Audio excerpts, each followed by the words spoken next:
रजत कुमार प्रधान भारप्राप्त प्रधान शिक्षक गुप्तेश्वर विद्यापीठ। आज आम विद्यालय एक गौरवर दिन होता।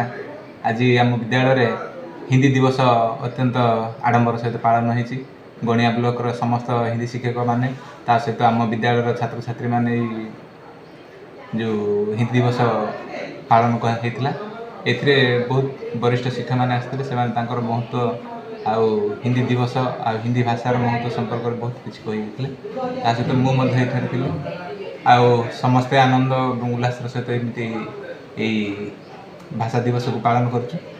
बहुत खुशी लगे जे आपण मैंने आसते पिला अत्यंत आग्रह सहित दिवस पालन कर प्रति वर्ष दिवस को पालन करने आम विद्यालय थी समस्त शिक्षक तथा आमर ब्लॉक जो हिंदी शिक्षक मैंने से आलोचना कले जे आसंता वर्ष यही दिवस को पालन करने निष्पत्ति ने। धन्यवाद। मोर नाम निटू राणा मुझे Gupteshwar government high school Samunda. आज आम स्कूल हिंदी दिवस पालन कराला से ब्लॉक किसी हिंदी शिक्षक मैंने उपस्थित थे सहित आम विद्यालय प्रधान शिक्षक उपस्थित थे आ समस्ते आमको बहुत भल भल रास्ता देले आम कि शिखिपारू मो तरफ बहुत बहुत धन्यवाद।